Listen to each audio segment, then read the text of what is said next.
Muy buenas tardes, escarabajos. Fielmente nos encontramos un programa más en las ondas. Como siempre, para nosotros lo más difícil es digerir la noticia entre tantos platos que nos ofrece la semana. Pero ¿qué tal si empezamos por la última exquisitez de Morenés, nuestro nada sesgado ministro de Defensa, proveniente del sector armamentístico? Al ser preguntado sobre el referéndum catalán y si llegado el caso sería necesario el uso de las Fuerzas Armadas, este ha respondido que no lo ve necesario, si todo el mundo cumple con su deber. ¿Y si no, qué? ¿Paseamos los tanques por las Ramblas? ¿Pegamos unos cuantos tiros para llamar al orden?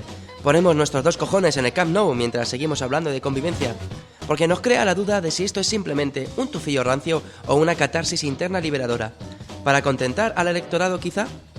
Lo cual nos lleva al punto de qué tipo de electorado se creen que tienen, a cuál quieren no perder. Afortunadamente, la mayoría del apoyo recibido para con su partido son gente que no echa nada de menos la bandera con el pollo, que no arregla los problemas de convivencia a hostias. Afirmaba, además, que la unidad de España no es ni negociable ni discutible. Craso error de autoritario. Lo que no es negociable son los valores en los que se fundamenta una constitución. Estos son los derechos humanos que dan forma al Estado de Derecho. El cómo se organice un Estado a partir de esos valores no solo es negociable, sino que además es un principio de garantía democrática. La revocabilidad es la base por la cual la Constitución también pertenece a aquellos que no habían nacido para firmarla. Por otro lado, creemos que hay que ser cuidadosos a la hora de relacionar ejército y población. Zabala dimitió por un chiste de mierda que no iba en serio. En cambio, esto sí que lo es. Esto lo hizo un ministro de un país en el que desgraciadamente sabemos muy bien cómo suenan las balas. En Siria están cayendo bombas a su población tras que ésta exigiera más libertad. A Siria le están destrozando a base de generar dinero a una industria a la cual usted pertenece. Además, ¿por quién habla? ¿Cree que los soldados españoles dispuestos a arriesgar su vida por el resto de la ciudadanía se alistaron para reprimir a su población? ¿Que si no fuera por los mandos nostálgicos y su coacción así lo harían? Podremos estar más o menos de acuerdo en las premisas que llevan a uno a alistarse, pero le aseguro que esa no es una de ellas. Espero que tampoco sea la suya. Estáis en el escarabajo. ¡A volar!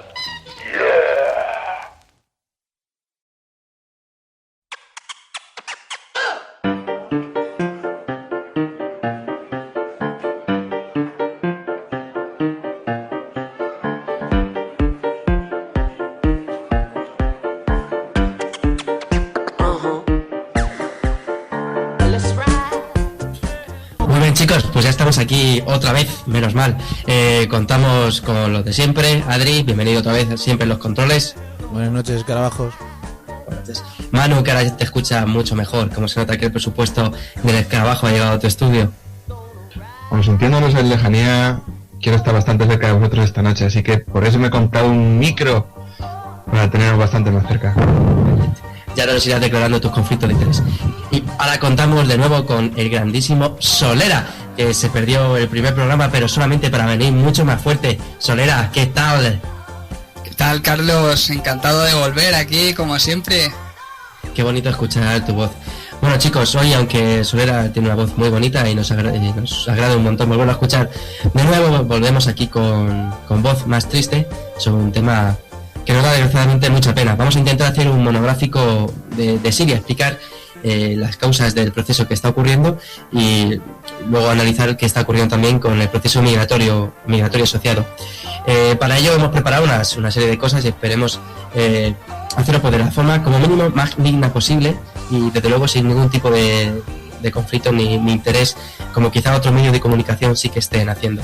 Entonces, si nos equivocamos será simplemente por ignorancia, no por tergiversación. Por un lado, tanto Solera, que se ha preparado la historia entera de Siria, que se la sabe de memoria, y yo que me he mirado un poquito por encima de sus apuntes, y luego Adri pues nos irá preparando. ¿Qué nos traes tú? ¿El tema cultural, quizá? Bueno, ya lo iremos viendo, pero hemos preparado una nueva sección para el escarabajo. Creo que la historia no sería lo mismo sin las artes, sin la gente que la cuenta. Igual que las artes han sido producto de la historia del desarrollo del ser humano. Por ello no solo vamos a dar información, sino que vamos a presentar pues un poco la música, algún libro, alguna película que tenga en relación con el tema que vamos a desarrollar hoy. Manu nos querrá traer la información de una forma un poco de esas formas en las que se dicen que mentir para decir la verdad, como hacen los grandes artistas como es él. Manu, ¿qué nos traes tú, amigo? Pues yo, al igual que Adrián, también creo que las musas nos pueden ayudar bastante a la hora de dar un poco más de realidad y de humanidad a este conflicto que están viviendo estos sirios, y os traigo una pequeña fábula. Una pequeña fábula, como tú, el protagonista, seguro. Solera, ¿qué te parece si empezamos ya y no nos dilatamos? Si nos centramos sobre el tema principal del programa, ¿qué es Siria? Y te pregunto exactamente, Siria, ¿qué es lo que es? ¿Qué está pasando? Bueno, Carlos, primero he de decir que he intentado aprender el máximo del conflicto sirio para intentar hacer un abordaje global en el programa, pero después de muchas horas de leer acerca de ello, solo puedo decir que es extremadamente complejo. Bueno, a pesar de esto, pues vamos a ver si podemos hacer un poco una introducción de qué pasa con este país, del que se habla tanto, pero tan superficialmente. Claro, es un país que parece que es nuevo, ¿no? Que antes no estaba y ahora... Sí, parece que antes, pues por ahí, por esa zona del mapa, pues estaba Irak, ¿no? Estaba Irán y tal, pero Siria sí no se hablaba mucho de él, pero últimamente se habla mucho y vamos a ver de dónde sale este país. ¿De dónde sale? Bien, Siria es un país que, al igual que el conflicto actual, ha tenido una historia muy compleja. Debido a su localización y a disponer de salida al Mediterráneo, ha formado parte de los principales imperios de la historia de Occidente. Egipcios, persas, griegos, romanos, bizantinos, saracenos, otomanos, se han cedido el control del poder durante cientos de años. Y en la historia más moderna ha sido controlado por Inglaterra y luego cedido a Francia, que gobernó sobre él hasta que fue reconocido como Estado independiente por Naciones Unidas en el 46, después de la Segunda Guerra Mundial. De ahí pues empezaron unos años de bastante inestabilidad y al final pues hubo elecciones en el 55 y las ganó un tío que se llama muy parecido al Chiqui, ¿cómo era? Sí, al Chiquilicuatre. Sí, se llama Chukri el Cuatli. Debe ser primo o algo. Pero este hombre pues se impuso como el primer presidente de Siria y desde el principio pues fue polémico porque se opuso a un proyecto de federación expansiva que propugnaba Irak y además se opuso a la adhesión a los pactos defensivos anglosajones.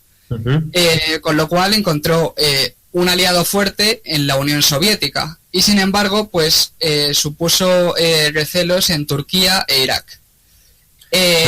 Así pues ya hicieron un pacto Unión Soviética y Siria ya por el 55 en el que la Unión Soviética dio armas a Siria desde entonces. O sea, para contextualizar, pues Siria, si no recuerdo mal, tiene a un lado tiene a Israel, un poquito más alejado tendría a Egipto, sí, mira, a su derecha, sí. Tiene al norte de Turquía, que además con los turcos se lleva bastante regular porque Turquía básicamente como tuvo el dominio de muchos años del país, pues casi piensa que es como una región que se le ha extendido, pero sigue pensando que debería ser parte suya. Luego tiene al oeste tiene una entrada al mar Mediterráneo que tiene un puerto muy importante y de hecho tiene allí en una ciudad que se llama Tartus, tiene la mayor base militar soviética, bueno que ahora es rusa, fuera del país, de Rusia, y luego tiene al sur Irak y también comunica a través de una parte bastante conflictiva que se llama los Altos del Golán, comunica con Israel, por el cual también tiene bastantes conflictos, como veremos un poco más adelante. Entonces, como que ha estado un poco en medio de muchos conflictos, ¿no? Y que por un lado ha pertenecido a los intereses de un eje, que podemos decir el eje occidental, y luego de repente al eje más soviético, ¿no?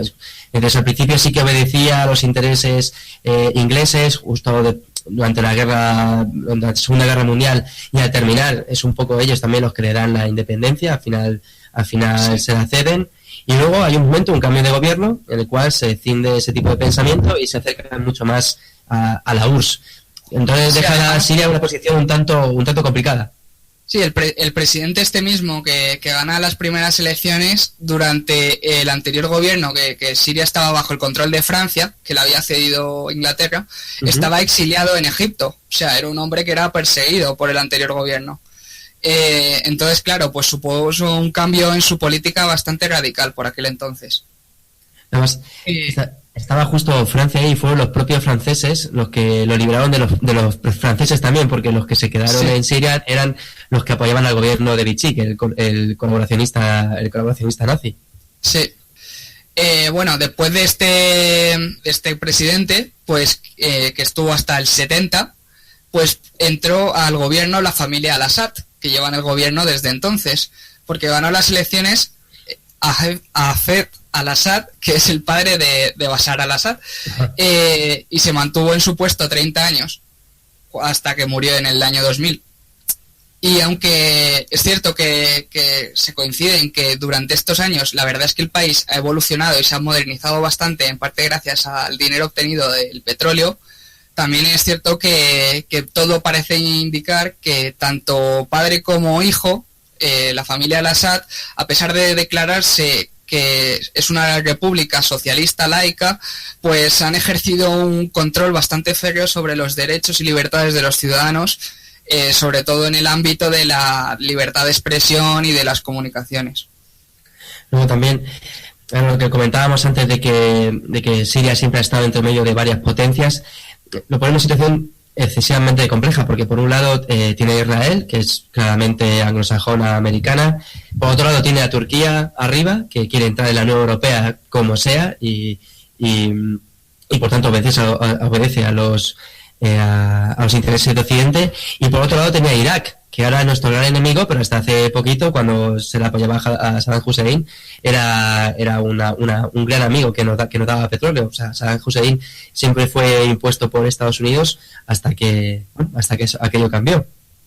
Claro, de hecho yo creo que hay bastantes similitudes entre la situación actual de Bashar al-Assad y el anterior de Saddam Hussein, porque ahora mismo hay que recordar que a pesar de que los medios de comunicación se ponga al Assad como un dictador que se ha dedicado a exterminar a su pueblo en los últimos años a raíz de la primavera árabe, de la que hablaremos un poco más adelante, es un dictador que está en un gobierno laico y que supone una cierta estabilidad para una posición muy conflictiva como es Oriente Medio.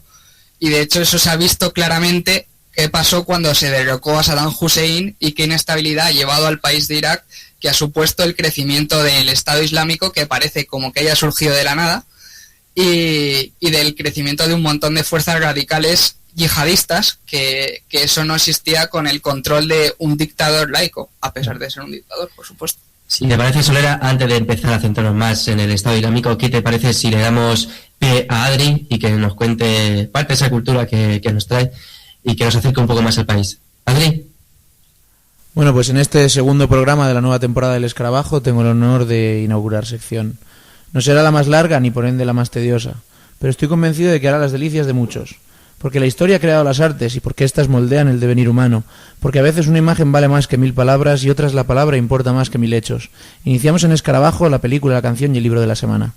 Como veis, vamos a hacer un simulacro, un monográfico sobre Siria y sobre el conflicto el supuesto conflicto que se está creando en Europa por el tema de los refugiados, que es, un conflicto creado más por la Unión Europea que por los pobres que tienen que venir aquí.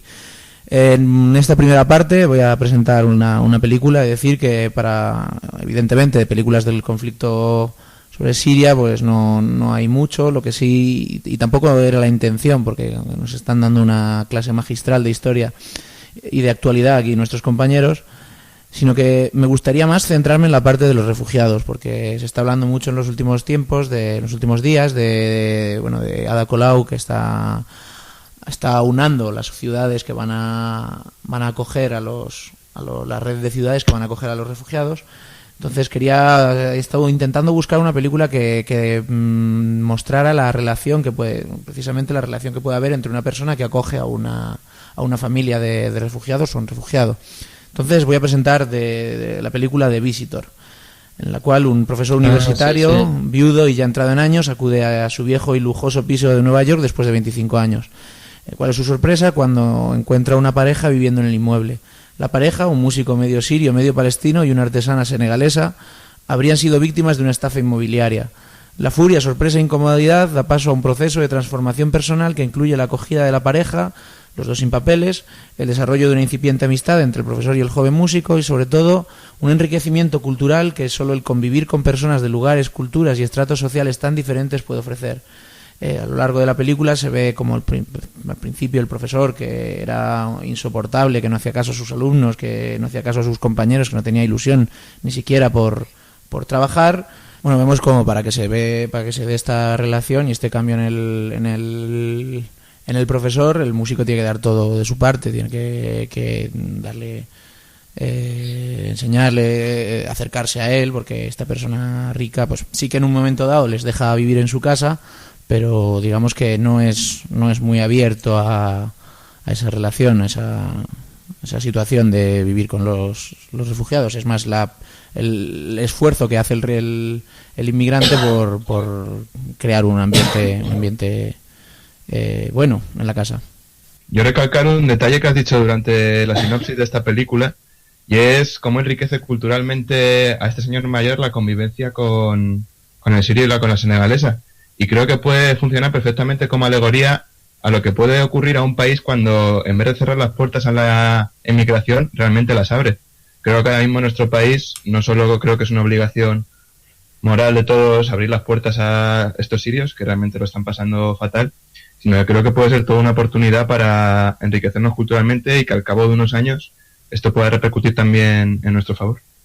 Pero también hay que tener en cuenta, yo estoy de acuerdo, creo que la inmigración pues enriquece la cultura de los países y se ha visto a lo largo de la historia, pero entiendo también el miedo de la gente y de algunos gobiernos, sobre todo en respuesta al alzamiento de este Estado islámico, islámico, que no me salía, y todos estos grupos radicales que se están desmantelando dentro de Europa. Sí, pero no estamos hablando del Estado Islámico ni de ningún grupo terrorista, estamos hablando de refugiados, o sea, el miedo que se pueda tener a acoger a los refugiados. El miedo de introducir a gente que procesa la religión musulmana, que aunque no sea lo mismo procesar la religión musulmana que ser yihadista radical, que tiene muchas cosas diferentes, sí que es cierto que entiendo que para la política les resulte a veces comprometido en algunos sentidos, aunque creo que el papel que está jugando Europa, desde luego, con este conflicto está dejando mucho que desear por la frialdad con el que lo está tratando y con la lentitud intencionada con el que lo está viendo también. Oye, hablando de esto, de la lentitud intencionada, ¿qué te parece, Solera, si volvemos un poco al conflicto en sí y a los intereses que quizá tergiversan pues esta guerra y las anteriores que ha tenido en Siria? ¿Qué son los intereses que más han podido persuadir al resto de potencias para tratar a Siria como la están tratando? Pues mira, así hablando de intereses directos y por lo tanto podríamos decir un poco aliados de Siria, sin duda están China, Rusia e Irán.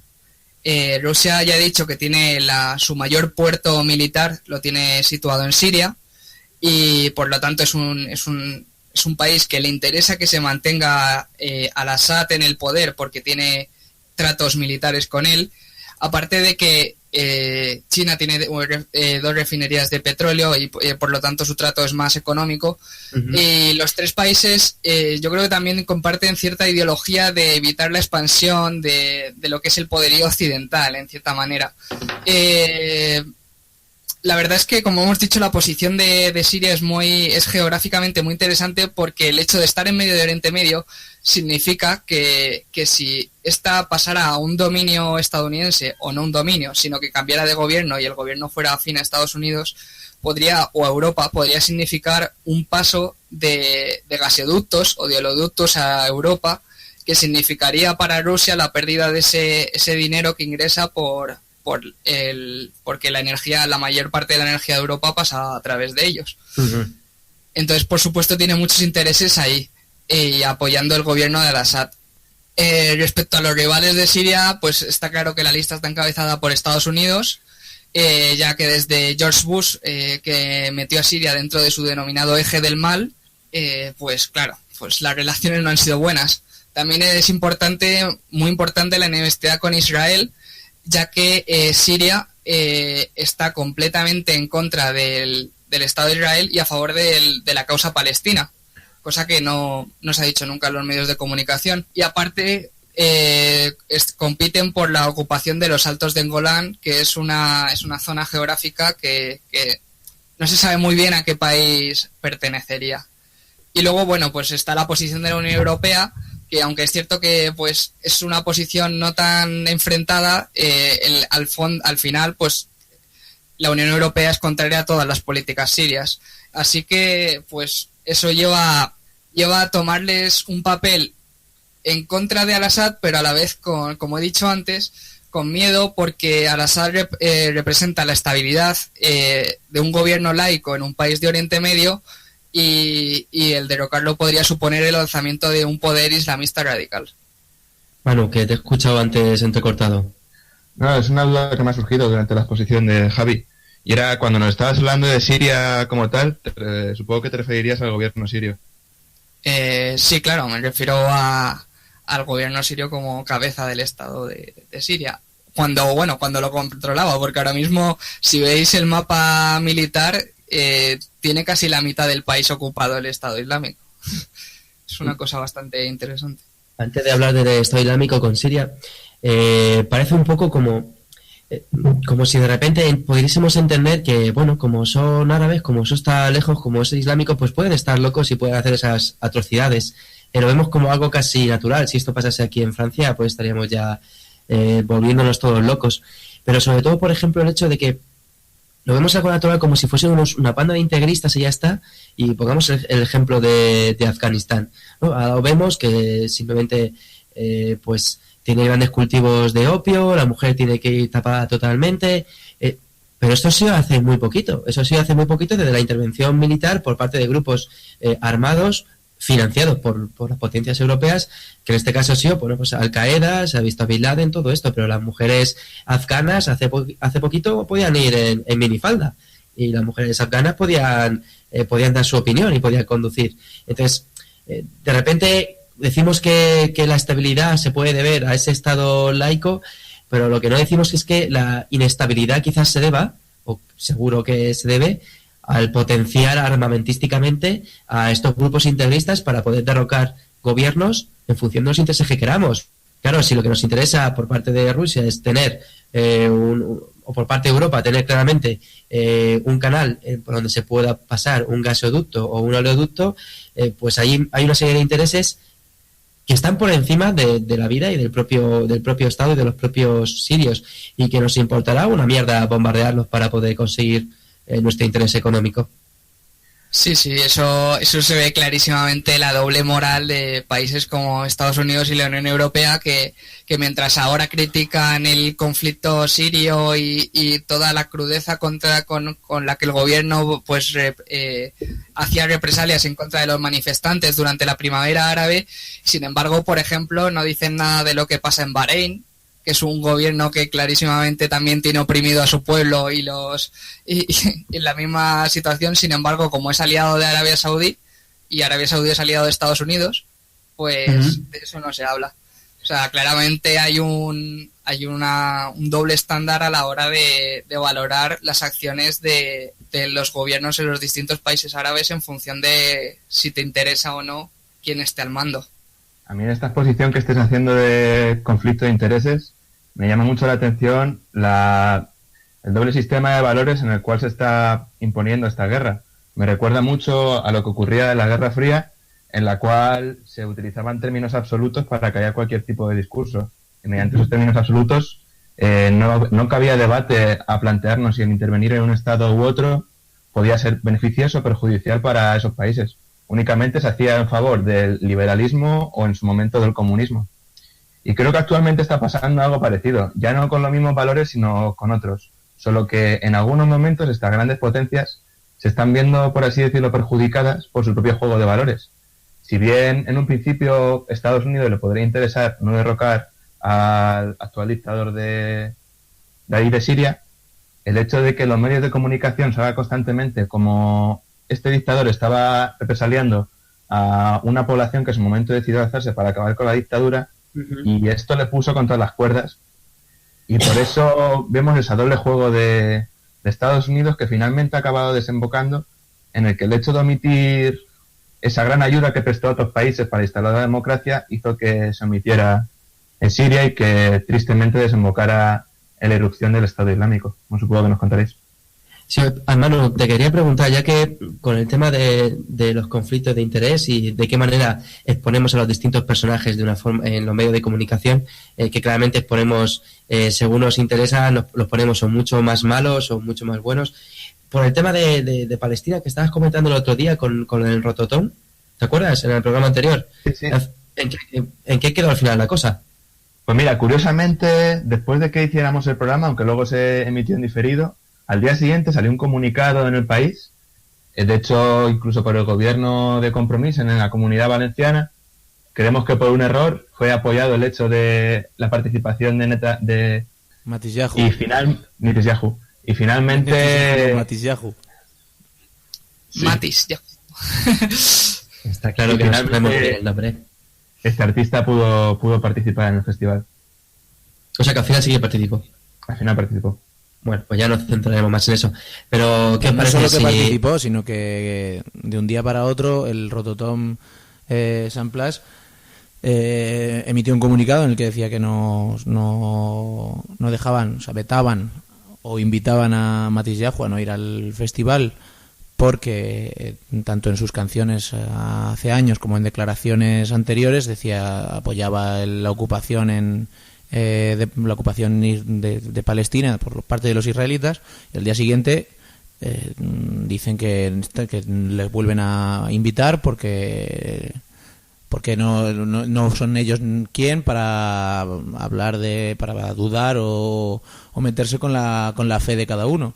Parece como que algo ha sucedido detrás. Evidentemente las presiones no han sido solo lo que hemos visto en los medios de comunicación, sino que seguramente esa gente se ha visto demasiado presionada. A eso me refería con el tema del doble rasero de información, porque por un lado se empezó a decir que a este hombre no se le imitaba, pero por sus vejaciones políticas para con los palestinos, y luego de repente, como el establishment político, pues salió diciendo que era más un tema de libertad de expresión. Y es ahí el doble rasero que tenemos para medir las cosas, como si todos fuésemos igual de víctimas, como si este hombre fuese igual de víctima por el hecho de haber sido coartado a su libertad de expresión, como a los palestinos que le están cayendo bombazos continuamente. Pero sin centrarnos en esto, chicos, ¿qué os parece si Adri nos vuelve a dar una de sus perlas artísticas? ¿Qué nos sorprende ahora? Bueno, pues ahora vamos con algo que a lo mejor nos suena un poquito más. Vamos con una canción. Creo que no hay duda en que la canción elegida debe ser El emigrante de Celtas Cortos. Precisamente la semana pasada estuve en un concierto de celtas en Cuenca y presentaba la canción casi de la misma forma que tenía yo pensado presentarla, y es que ahora mismo nos estamos alarmando con lo que está sucediendo cuando nuestros gobiernos están peleándose por acoger a 2.000, 4.000, tratando casi como mercancía a estas personas, ¿no? Bueno, con este personaje que es el Cifu de Celtas Cortos, dentro de sus locuras, pues no tiene mucha razón. Así que ahí va El emigrante de Celtas Cortos. Dale.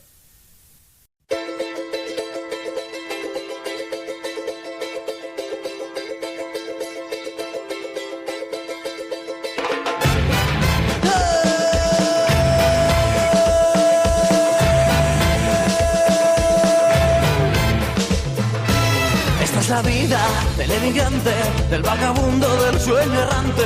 Coge tu vida en tu pañuelo, con tu pobreza tira pa'lante. Si encuentras un destino, si encuentras el camino, tendrás que irte a ese lugar. El polvo del camino cubre tu rostro, amigo, con tu miseria ese lugar. Un Dios maldijo la vida del emigrante. Serás mal visto por la gente en todas partes. Serás odiado por racistas o alejantes. Y la justicia te maltrata sin piedad.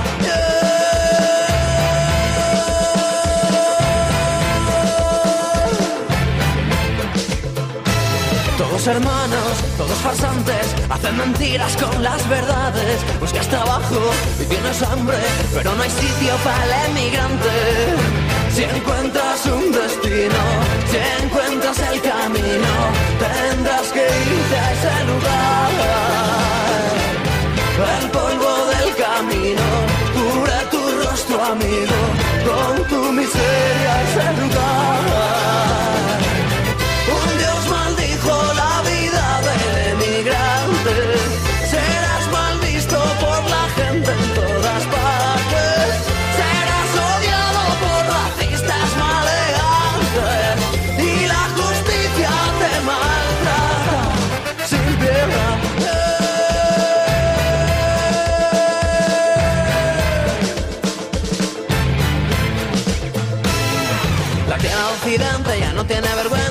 casa, nuestra tierra nos roba la riqueza. Que bien se come de restaurante, cuánta miseria para el emigrante. Que bien se come de restaurante, cuánta miseria para el emigrante. Cuánta miseria, hermano. Nuestros hijos se mueren, estómago vacío. Tú lo ves por la tele después de haber comido. Nuestros hijos se mueren, estómago vacío. Tú lo ves por la tele después de haber comido. Que bien se come de restaurante, cuánta miseria para el emigrante. Que bien se come de restaurante, cuánta miseria para el emigrante. ¡Ahora, hermano!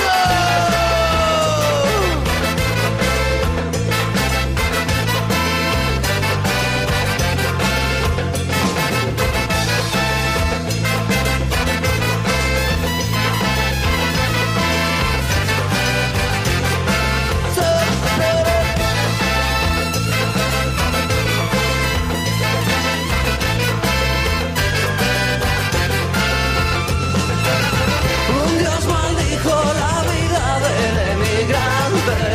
Serás mal visto por la gente en todas partes. Serás odiado por racistas maleantes.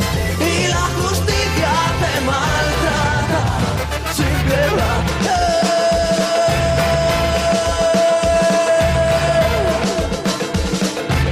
Somos distintos, somos iguales, pero en la calle nadie lo sabe. Pan para todos, tenemos hambre, pero los ricos no lo comparten. Somos distintos, somos iguales.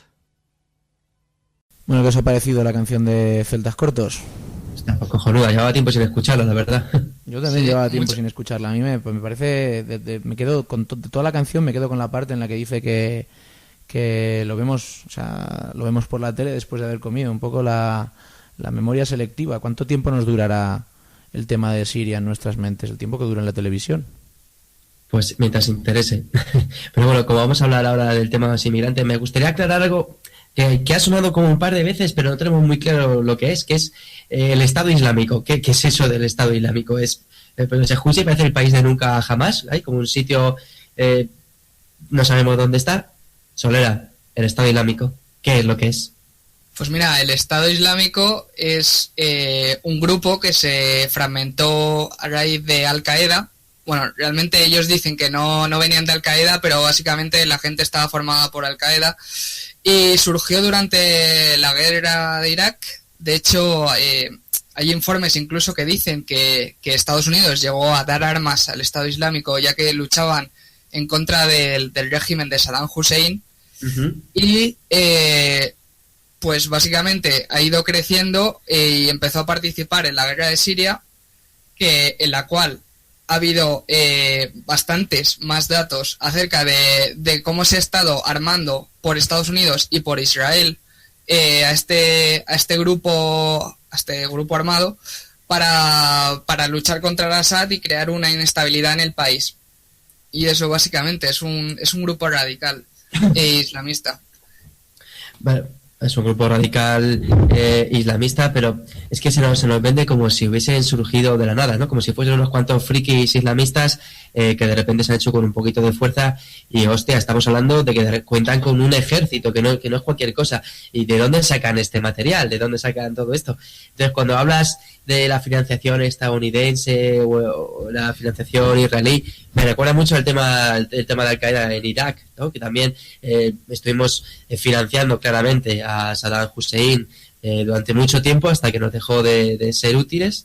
Y esto no lo decimos nosotros, que somos una panda de pringados, es que estos son los informes desclasificados de la CIA, que se ha dicho en muchas ocasiones, tanto Sudamérica como la propia Arabia, y ahora por ejemplo se está viendo en Wikileaks, o el caso de Edward Snowden, ¿cómo es? Así tal cual. Snowden, sí. Así tal cual, muy bien. Claro, que está sacando estos documentos desclasificados esta vez de forma secreta, cómo claramente se va financiando una cosa u otra. Y por ejemplo, ¿os acordáis de Boko Haram? Sí, que está allí, hablamos de él en el Escarabajo una vez. Claro, por supuesto que no hemos hablado del Escarabajo. Se ha intentado introducir dentro del Estado Islámico, que se autoproclama dicho Estado como el Estado de todo el Islam, y que la idea es recuperar todos los territorios perdidos, ¿no? Incluido España. Incluido España, claramente.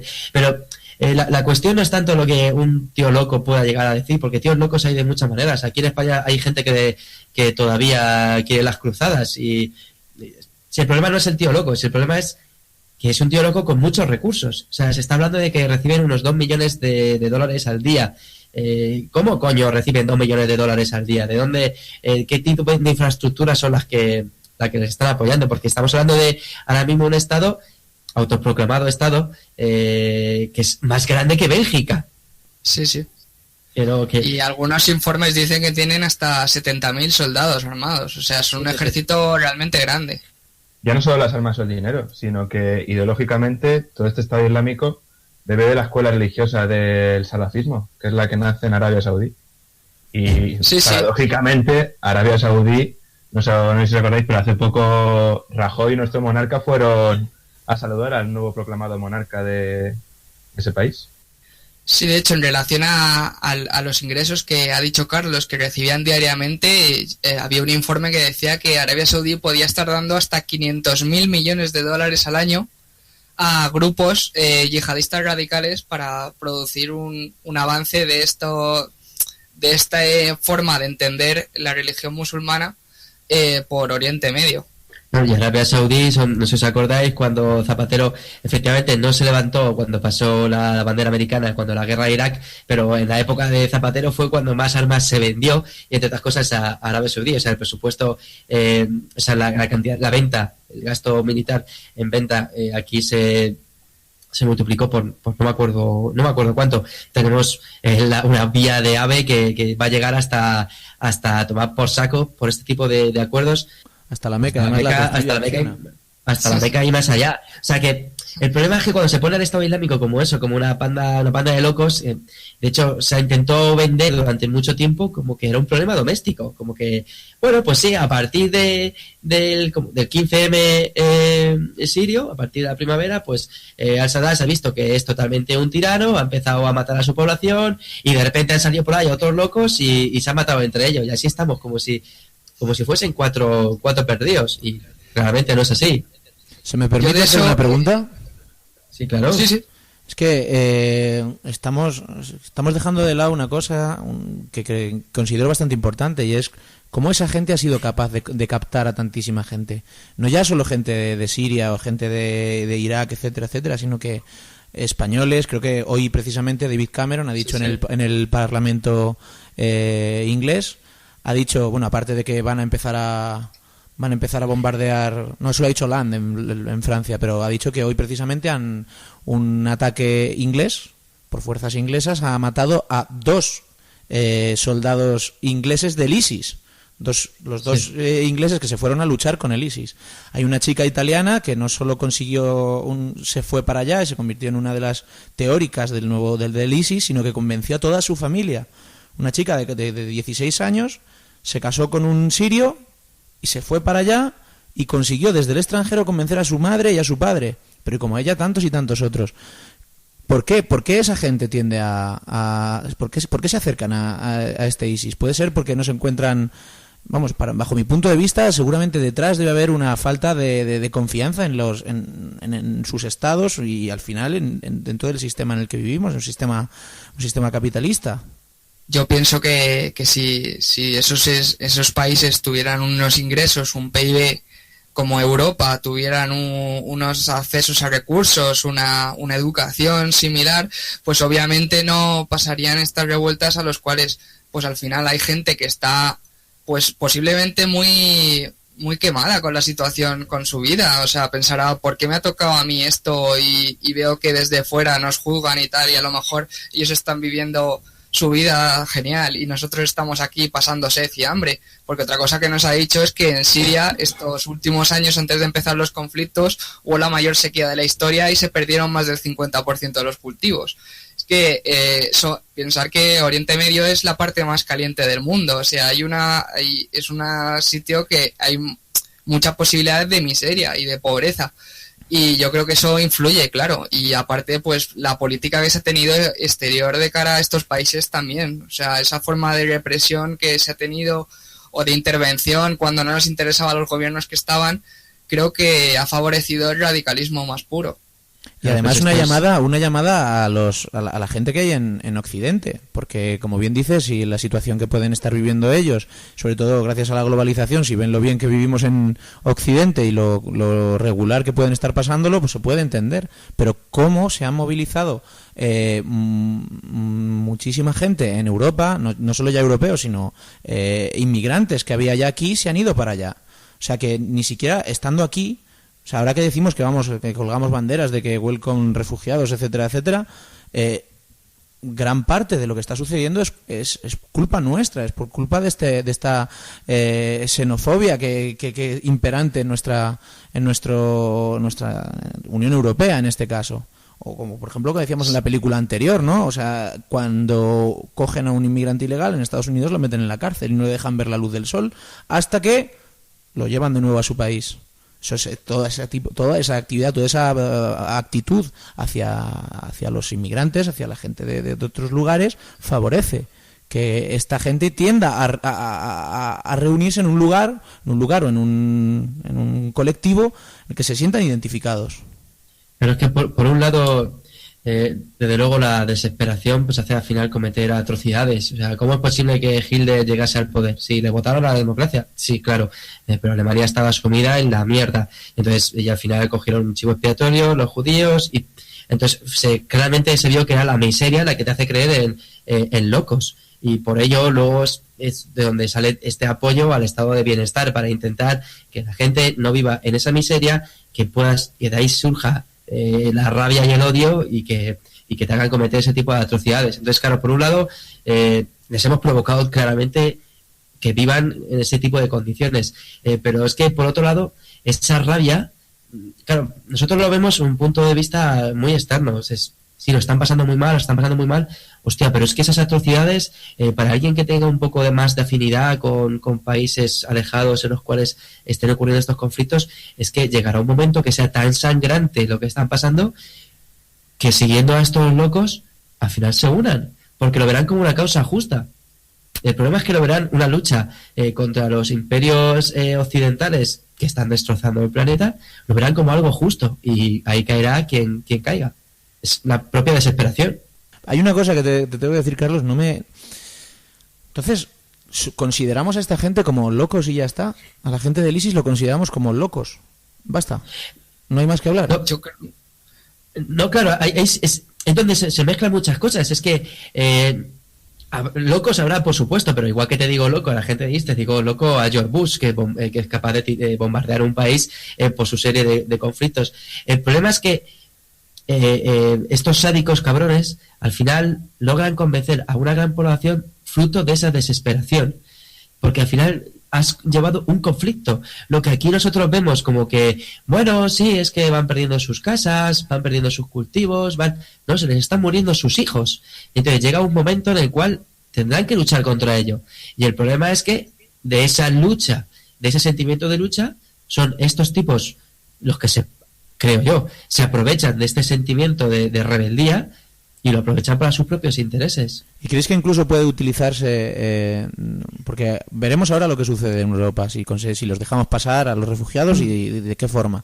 Pero a mí me resultaría muy interesante saber cómo se está viviendo desde dentro, desde Siria, el conflicto que llamamos nosotros que estamos teniendo con los refugiados. O sea, desde Siria, tanto por el lado que apoya al ISIS como por el lado que no. O sea, ven que no tienen salida.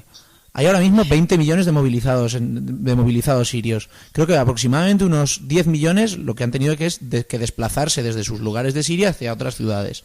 Unos 8 millones casi están en Turquía. Y aquí nos han llegado 250.000 personas. Nos están llegando a las costas unas 250.000 personas, que es un porcentaje, creo que es menos del 2% de lo que hay por ahí. ¿Cómo estarán viéndolo tanto los refugiados, o sea, tanto la gente que ya está sufriendo el ISIS en sus casas, como el propio ISIS? O sea, el ISIS seguramente se estará frotando las manos, estará diciendo, es que me están haciendo la campaña, es que desde Europa, con este odio, con este trato que están dando a los refugiados, es que eso puede generar odio y un acercamiento al Estado Islámico por parte de esta gente que se ve ninguneada por Europa.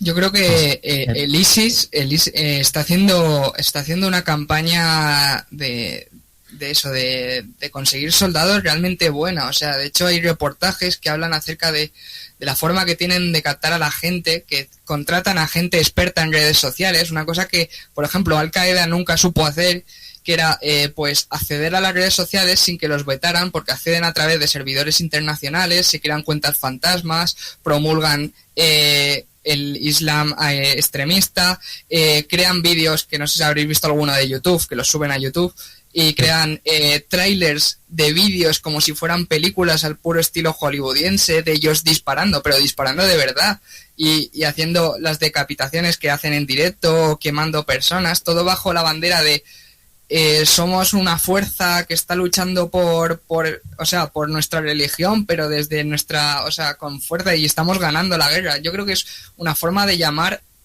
a la atención, sobre todo a la gente joven, que ve en el Estado Islámico como realmente una forma de lucha justa, su forma de ver, o por lo menos que llama mucho la atención. O sea, realmente tiene una campaña publicitaria buenísima. O sea, están encontrando a gente muy inteligente y están sabiendo cómo utilizarla para su beneficio. Oye, ¿qué os parece si nosotros utilizamos también a nuestra gente inteligente? Y ya que a modo estadounidense, a modo hollywoodiense se inventan sus mentiras, Manu, ¿qué tal si nos cuentas las tuyas? El hombre es un animal extraordinario.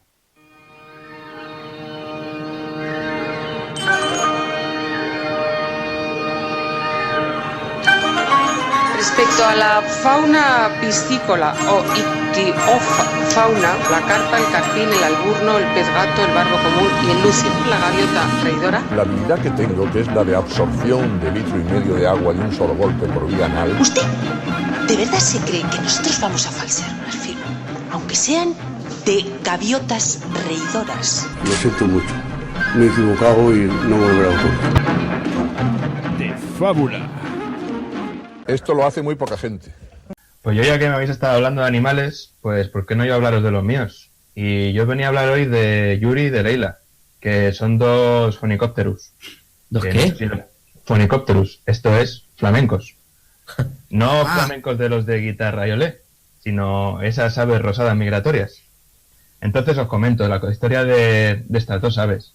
No sé si sabéis, pero el género de los flamencos se considera como un ave parcialmente migratoria. Esto es, que algunas de las colonias emigran en verano para ir de África al norte a otros países en los cuales los días son un poco más largos. Esta oportunidad la aprovechan para poder así aumentar el tiempo que tienen disponible para encontrar a su pareja definitiva y con un poco de suerte tener crías, ¿vale? Entonces, aparte de aprovechar esta época cálida para, por así decirlo, reproducirse, también aprovechan estos días más largos para criar a estos polluelos. Suelen preferir humedales, lagunas o lodazales, ya que estos tienen una gran cantidad de pequeños crustáceos de los que se alimentan y obtienen su famoso pigmento rosado. Además, hasta que llega el invierno y deciden emigrar al nuevo al sur, este hábitat del que ya os he hablado, estos humedales, lagunas o lodazales, son un perfecto ambiente para criar a sus polluelos. Pues bien, Yuri y Leila tenían la suerte de pertenecer a una de esas colonias migratorias, concretamente a una que estaba estacionada aquí en La Mancha.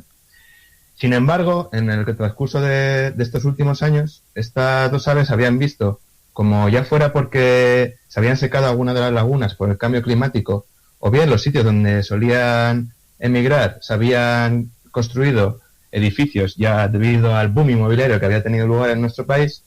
Pues bien, estas dos aves habían visto abocadas a buscar algún nuevo sitio en el cual pudieran reproducir y criar a sus polluelos.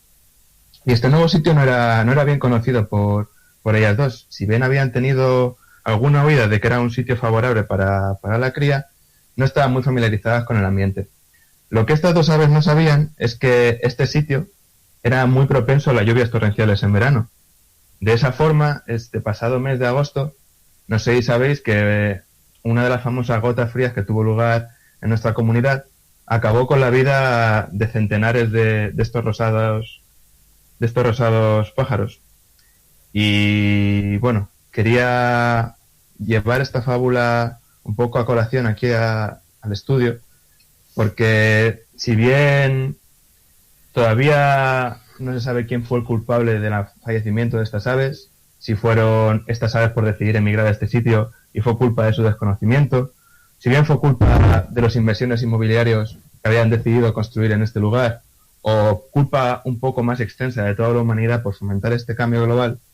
Bien, toda esta serie de cuestiones, e incluso si el año que viene estas aves decidirán emigrar a otro sitio, o bien se construirá alguna especie de estructura para evitar que el granizo pueda masacrar a estas aves, todas estas cuestiones son cuestiones que al fin y al cabo van a quedar fuera del conocimiento de Yuri y Leila, ya que estas dos aves ya han muerto. Y seguramente también quedará lejos de nuestro alcance, ya que pasado un tiempo, las redes sociales y el resto de medios informativos se olvidarán de que el pasado mes de agosto centenares de flamencos murieron en nuestra comunidad. Centenares de flamencos migratorios como Lampedusa o como Tarifa o como para Siria, ¿no? Eso es. Muy bien, hermano. Pues, chicos, si nos metemos de lleno con el tema de los refugiados, yo tengo una pregunta. O sea, de repente, Siria lleva en guerra 4 años. De repente, ¿por qué nos enteramos? 4 años y medio. 4 años y medio. ¿Por qué nos enteramos ahora? Yo eso, a ver, me gustaría comentar un poco también el tema que han tenido, todo el peso que han tenido los medios de comunicación en contarnos lo que les interesaba, ¿no? Por ejemplo, es que nos han contado desde un principio cómo Al-Assad mata indiscriminadamente a su pueblo en respuesta a la primavera árabe, pero no se dijo en un principio que Kofi Annan, que era el secretario aún de la ONU, el secretario general de la ONU, cuando empezó toda esta represión, tenía planeado un plan de paz con todo Oriente Medio. Y casualmente, cuando este plan de paz quería ser abolido por Estados Unidos, Israel y Gran Bretaña, pues meses después de que pasara eso, casualidades del destino, se publicó en todos los medios internacionales que hubo una masacre de 100 civiles que se dijo que era a manos del gobierno sirio. Sí. Y sin embargo, luego resultó que un niño sobrevivió de esa masacre y lo que dijo es que describió a los asaltantes más bien como yihadistas radicales que como soldados del ejército. Pero claro, esto no llegó a los medios de comunicación. A los medios de comunicación solo llegaron que Al-Assad se había dedicado a matar a 100 civiles a sangre fría. E incluso a pesar de que los observadores de la ONU que fueron enviados ahí, los cascos azules, dijeron que la evidencia acerca de que hubiera sido el ejército sirio era bastante turbia. Para que veáis cómo algunas cosas se publican y otras no, para intentar influir en la mentalidad de la gente y el apoyar a lo mejor resoluciones internacionales basándose en la presión popular que se hace de la población manipulada por los medios de comunicación, yo creo. Claro, esto es un poco siempre las típicas cortinas de humo, ¿no? De repente nosotros íbamos a hacer el programa sobre la segunda parte de Grecia y la actualidad al final no ha podido, y ahora volvemos a hablar continuamente de Siria. O sea, es que siempre hay un tema candente, dura hasta hace la semana pasada, hace 2, era Grecia, se olvida y ahora va a ser Siria, va a estar así un poco y ahora será lo que sea, es seguir esos intereses de estos inmigrantes de estos migrantes que tienen que venir, entre otras cosas porque no pueden quedarse y tampoco pueden ir a otro sitio. Pues arriba tienen a Turquía, que ha odiado siempre a Siria, a otro lado tiene Israel. Sí, pero tienen a 8 millones de sirios dentro. Claro, pues se le están metiendo, pero son mucho más millones. Por otro lado tiene a Israel, que no va a admitir a gente de Islam cuando están con ese conflicto palestino. Y a la derecha tiene a Irak, que entre otras cosas de donde viene este Estado Islámico. Es decir, que no tienen otra alternativa. Entonces, por ejemplo, cuando en cambio Europa lo que está actuando son con políticas totalmente dirigidas para que esto siga así. Por ejemplo, estableciendo unos cupos migratorios totalmente ridículos. O sea, lo que está intentando aquí aceptar España es totalmente ridículo con la verdadera magnitud, ¿no? Con lo que comentaba su Adri, que tío, que es que dicen, madre mía, vamos a aceptar a 140.000 personas en toda Europa. Que son 140.000 personas en toda Europa, ¿sabes? O sea... Pero aparte, con una burocracia... Pues, ¿los vamos a aceptar cuándo? O sea, cuando aquellos ya estén todos bombardeados, cuando queden los que queden. Es toda una burocracia, hace falta una respuesta rápida. Y entre otras cosas, chicos, que... Adri, ¿te has quedado con un as en la manga? Sí, me queda una buena parte por delante. Vamos a Lola, la parte por favor. del libro relacionado con el tema. ¿Qué te parece si nos pones una música acorde y ya nos metemos? Bueno, pues el libro de esta semana, relacionado con el tema de Siria, con el tema de los refugiados, se llama El exilio de Mona Lisa. La llegada en 1940 al pueblo francés de Montauban de miles de refugiados españoles que huían del régimen de Franco, así como de valiosas obras de arte del Louvre, para evitar que cayeran en manos de los nazis, sirven al periodista Juan Cal para hilvanar el hilo de su primera novela. En una entrevista con la agencia EFE, Cal, de origen gallego, ha indicado que la obra es una ficción documental, pues ha intentado recrear con el máximo rigor histórico y exactitud posibles el ambiente que se vivió en esa época en ese pueblo francés, que tras la llegada de los exiliados pasó de tener 20.000 habitantes a cerca de 40.000 habitantes. Estamos hablando de que los 20.000 personas que quiere aceptar, que ha dicho hoy que van a aceptar David Cameron en los próximos 5 años, llegaron de un día para otro, tuvieron que salir de España para irse a Francia. Eso parece que se ha olvidado a nuestros gobernantes. No, tienen mucho que olvidar nuestros gobernantes, la verdad. Es un poco la metáfora, según dice el Cal, es un poco la metáfora del refugiado, del exilio. Las obras de arte que tienen que estar cerradas en un museo y ser visitadas peregrinan por toda Francia y por razones que solo sabe el director del Louvre acaban en el Museo de Montauban. Lo mismo les pasó a muchos exiliados que sin saber bien cómo ni por qué acabaron allí, explica aquí el autor de este libro. Así que aquí os lo dejo y doy por concluida la parte cultural de este escarabajo. Así que resumiendo, los títulos de la película, la canción y el libro. El título de la película es The Visitor, la canción de Celtas Cortos El Inmigrante. Y el libro El exilio de Mona Lisa de Juan Cal. Muy bien, chicos, ya que estamos casi terminando, no sé si os gustaría comentar algo más del tema de la migración antes de pasar a la bola de mierda.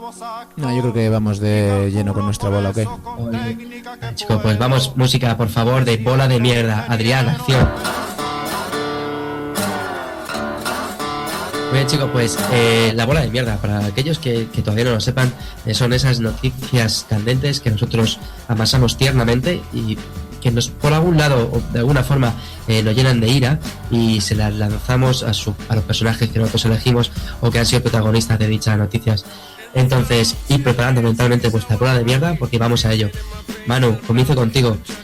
Quiero que me cuentes a quién quieres manchar ese sucio traje. Yo, en sintonía con todo nuestro programa y toda la temática que hemos venido hablando, se la envío al presidente de Turquía, ya que bien preparando la noticia de este programa, nos hemos dado cuenta de que siempre que abre la boca es para soltar una gran cantidad de mierda. Así que qué mejor que recoger un poco de todo lo que ha estado echando por su bendita boca y devolvérselo en forma de bola. Dios mío, qué odio. ¡Qué escena! Sí, pues mira, yo por un poco de la hipocresía así de los dirigentes que estás diciendo tú, que por supuesto ahora nos acordamos de esto, pero de estos migrantes. Pero por otro lado, pues antes acordarme de Lampedusa, después de Yo soy Charlie, según nos interese, pues apoyamos mucho, pero se olvidan todos los demás. No vamos a quitarle importancia a estos pobrecicos que vienen de una Siria bombardeada. Pero joder, y todos los negros que vienen en pateras todos los días, siguen muriendo mucha más gente en esas pateras que todo esto. Entonces, un poco a lo que decía Adri antes, de que en la película el sirio era súper guapo y la chica, ¿de dónde era? De Senegal. La senegalesa era súper guapa. Joder, macho, es que hasta para ser un desgraciado hay que gustarle a los que... como que tienes que pasar, ¿no? La vara de medir de los que tienen que juzgar, ¿no? Soy un desgraciado guapo y un desgraciado que me cae bien porque tu conflicto empatizo contigo. Pero si es otro tipo de conflicto en el cual me da un poco igual, si eres un marroquí que vienes aquí y que no me caes bien, pues que te follen a ti ya tu problema económico. Tío, una bola de mierda para todos nosotros que encima tenemos vara de medir a las tragedias. Solera, la tuya. Bueno, pues yo un poco en relación a lo que has dicho tú, Carlos, quiero hacer la reflexión que necesito decirla, que es que este conflicto lleva cientos de miles de muertos y dura más de 4 años y solo le afecta a la gente cuando ve una foto de un niño muerto en la playa. O sea, la gente no siente indignación, lo que siente es morbo. le gusta cuando ve un niño, ¡ay, qué pena el pobre niño, vamos a hacer cosas! Esa gente lleva muriendo 4 años y medio y ha muerto mucha gente. Creo que es hora de que la gente se tome las cosas más en serio y no se deje llevar solo por lo que publican los medios para crear esa sensación de qué bien vivimos aquí, qué suerte tenemos y pobrecillos los de ahí fuera, pero bueno. A veces han cometido las tragedias en bienes de consumo fielmente distribuidas por Twitter o Facebook. Adri, venga, termina este programa con tu gran defecación. Una intensa bola de mierda dirigida ¿a quién? Bueno, pues mi gran bola de mierda va a la niña de Rajoy, Soraya Sáez de Santa María, que además me da un gusto, yo creo que es la primera que le mando. Porque hace unos días salió diciendo que, bueno, no sé si lo sabéis, pero ahora se están peleando entre el gobierno español y la Unión Europea por aceptar a 2.500, que es lo que dice Soraya Sáez de Santa María, y el gobierno español que podemos aceptar dado las tasas de paro y de pobreza que ahora sí que hay. O sea, ahora, claro, para aceptar refugiados estamos jodidos, pero para ganar las elecciones, para querer ganar las elecciones estamos de puta madre.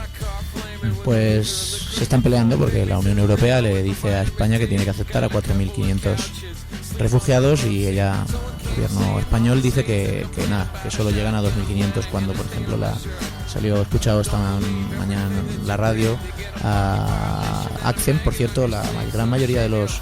Pues la película esta la encontré en un cineforum de Accent que hace todos los años y está publicado en internet, que se llama cinederefugiados.wordpress.com. Hay un montón de películas que yo ya tengo señaladas para ver.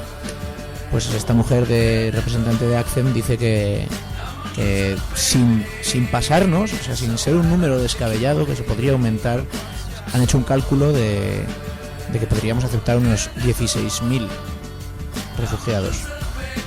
El gobierno español se está pegando por aceptar 2.000 más o 2.000 menos, cuando esta asociación que lleva ayudando a refugiados desde su fundación han estudiado la situación española, la situación de los refugiados que vienen, cuánto podría suponer para la economía española. Suponer, ya encima estamos hablando negativamente, cuando como estamos hablando cuando hablábamos de la película, puede ser hasta una oportunidad, mano de obra, una oportunidad de influjo cultural. Bueno, pues tiene personas. Efectivamente. Dicen que podrían aceptar a 16.000 y nosotros los queremos aceptar a 2.000. Ya es que parece un poco como la charcutería, ¿no? O sea, ¿cuánto ofrezco? Tú me ofreces 4.500, yo puedo 2.000 y así nos quedamos como si fuese cualquier cosa. Por ejemplo, el otro día salió Rajoy hablando que sí que, claro, iba a aceptar a los migrantes refugiados, pero que no quería que se colaran los migrantes económicos. Tío, vete a la mierda. O sea, ¿qué pasa? Que si le cae una bomba, el tío no da más pena que aquel que se va a morir de hambre por no tener trabajo, por no tener una puta casa. Anda a tomar por el culo. Dicho esto... ¿Qué os parece si cerramos el programa? Yo quiero hacer una reflexión final sobre el niño que se llama Aylan, ¿no? El niño, el niño que murió sus 2 hermanos y su madre, y no sé si alguna tía. Creo que en el viaje quedó nada más que el padre. Habían solicitado hace un año o así, solicitaron la acogida en Canadá, se la denegaron. Y ahora creo que el asilo, efectivamente, tanto Canadá como Inglaterra como Francia se lo ofrecen, y ha dicho, y se ha vuelto para Kobane, que sería para hacer un día un programa sobre lo que está sucediendo en Kobane. Se vuelve para Kobane y dice, ahora me ofrecéis todo, ahora de verdad ahora que se me ha muerto mi familia me estáis ofreciendo todo, ahora no me sirve de nada. Y se ha vuelto a su casa. Así que ahí queda, compañeros. Ahí queda. Bien, chicos, ha sido un programa intenso y quizás duro. Si nadie más tiene más que decir, nos despedimos con todos los buenos sentimientos hasta el próximo programa. Hasta luego, escarabajos. Adiós.